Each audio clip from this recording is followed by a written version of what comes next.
Assalamualaikum warahmatullahi wabarakatuh. Saya Laili Namasturoh NIM 12 dari kelas A.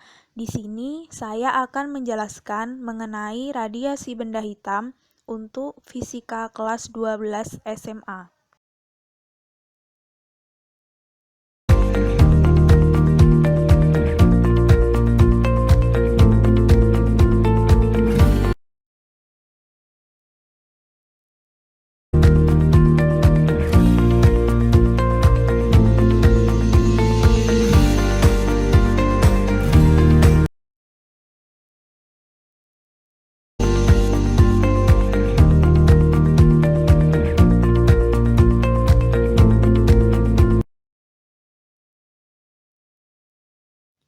Pengertian radiasi benda hitam.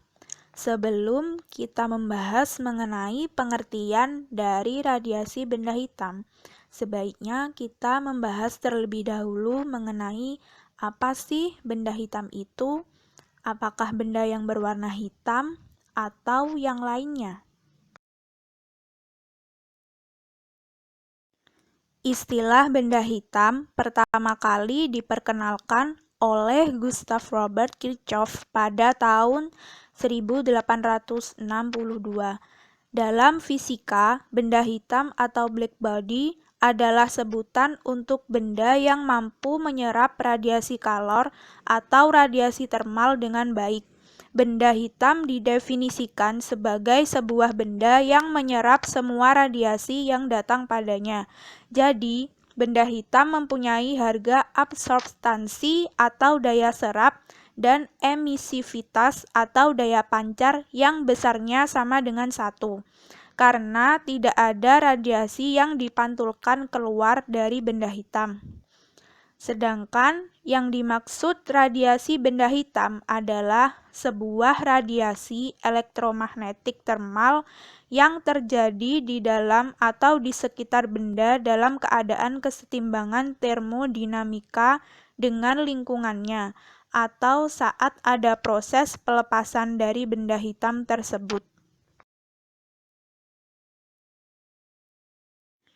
Kemudian, mengapa radiasi benda hitam bisa terjadi? Benda hitam ideal digambarkan oleh suatu rongga hitam dengan lubang kecil.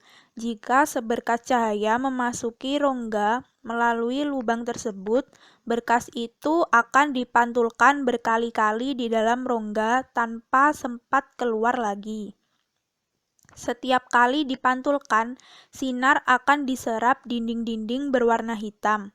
Benda hitam akan menyerap cahaya sekitarnya jika suhunya lebih rendah daripada suhu sekitarnya, dan akan memancarkan cahaya ke sekitarnya jika suhunya lebih tinggi daripada suhu sekitarnya. Hal ini ditunjukkan pada gambar. Benda hitam yang dipanasi sampai suhu yang cukup tinggi akan tampak membara. Selanjutnya, sifat spektrum cahaya benda hitam. Yang pertama, benda hitam yang lebih panas akan memancarkan lebih banyak cahaya pada seluruh panjang gelombang. 2. Spektrum benda hitam adalah tetap dan memiliki puncak pada panjang gelombang tertentu. Puncak kurva benda hitam pada sebuah spektrum bergerak ke panjang gelombang yang lebih pendek untuk benda yang lebih panas. Lalu, apa saja sih hukum-hukum mengenai radiasi benda hitam? Hukum pertama yang berkaitan dengan radiasi benda hitam adalah hukum Stephen Boltzmann.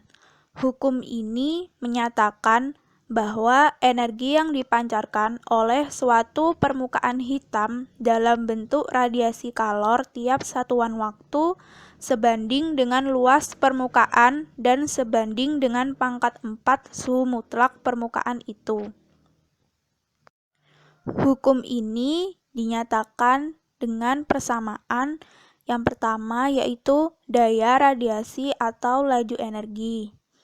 P sama dengan Q per T sama dengan I kali A sama dengan E kali sigma kali A T pangkat 4. Yang kedua, intensitas radiasi. Yang ketiga, energi radiasi.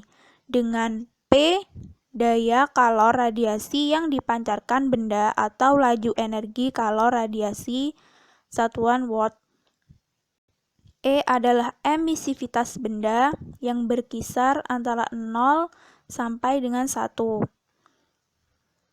Sigma adalah konstanta Stefan Boltzmann yaitu 5,67 kali 10 pangkat minus 8. T adalah suhu mutlak, I intensitas, dan Q adalah energi. Hukum yang kedua yaitu hukum pergeseran Wien. Wilhelm Wien pada tahun 1896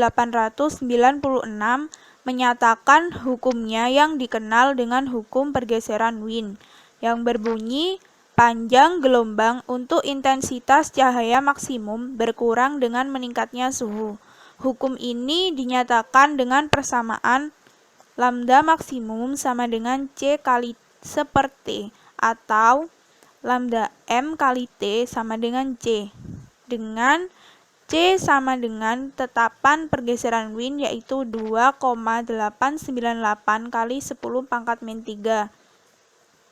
Lambda maksimum adalah panjang gelombang maksimum dan T adalah suhu mutlak benda hitam. Bentuk grafik antara intensitas radiasi cahaya terhadap panjang gelombangnya dinamakan grafik pada berbagai suhu. Pada suhu yang lebih tinggi, panjang gelombang untuk intensitas maksimum bergeser ke panjang gelombang yang lebih pendek. Dan jika suatu benda itu dipanaskan, akan memancarkan radiasi kalor lebih tinggi mulai dari 1000 Kelvin sampai benda mulai berpijar merah, kuning, sampai putih. Hukum yang ketiga adalah teori Planck. Teori Planck mengatakan bahwa radiasi yang dipancarkan oleh getaran-getaran molekul tidaklah kontinu, tetapi dalam bentuk paket-paket energi diskrit. Dan molekul yang menyerap atau memancarkan energi dalam satuan diskrit dari cahaya disebut kuantum atau foton. Yang pertama, getaran molekul-molekul yang memancarkan radiasi hanya dapat memiliki satuan-satuan diskrit dari energi En yang diberikan oleh En sama dengan NhF. 2. Molekul memancar atau menyerap energi dalam satuan-satuan energi yang diskrit dinamakan foton. Energi setiap kuanta ditentukan oleh frekuensinya, sehingga diperoleh persamaan sebagai berikut, yaitu E sama dengan H kali F, dengan H adalah konstanta Planck, yaitu 6,626 kali 10 pangkat min 34, N banyaknya foton, dan F adalah frekuensi.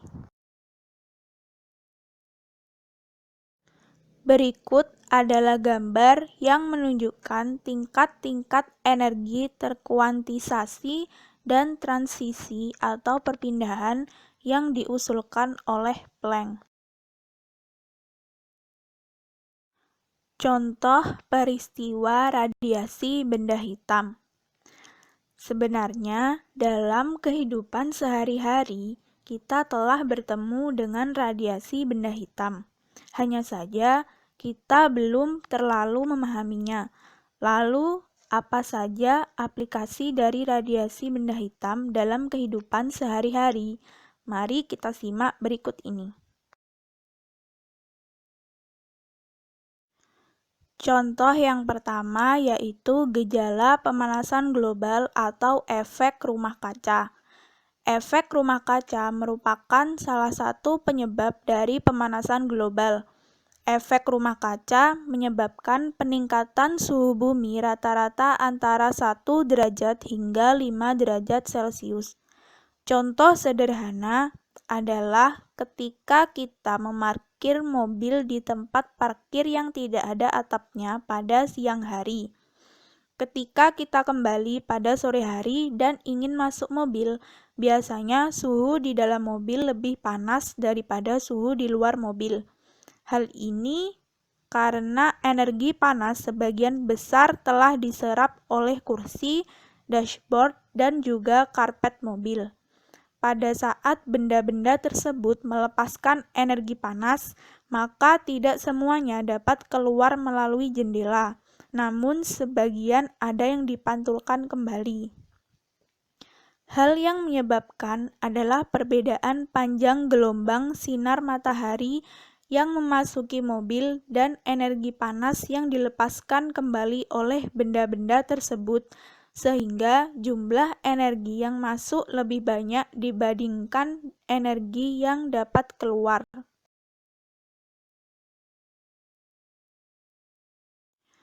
Contoh yang kedua adalah penggunaan termos.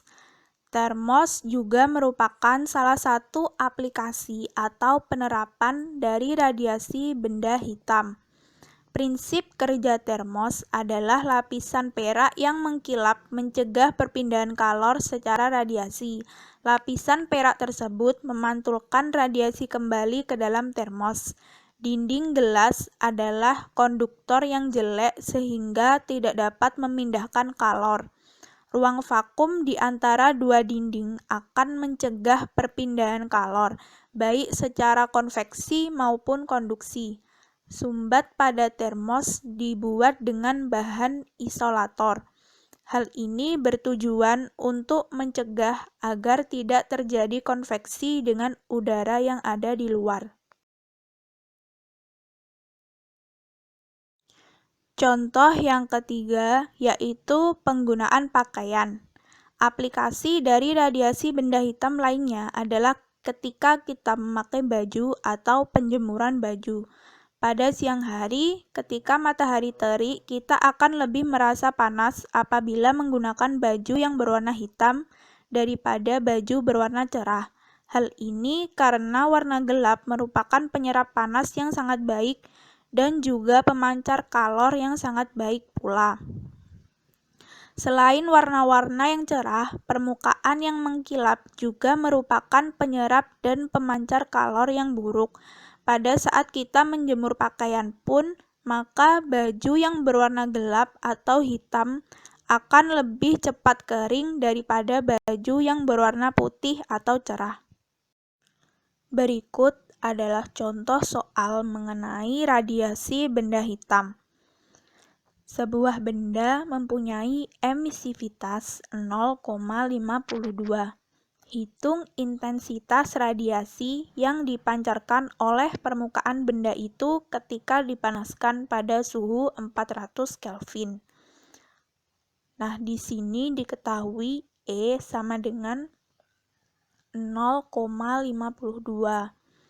Konstanta Stephen-Boltzmann sama dengan 5,67 kali 10 pangkat minus 8.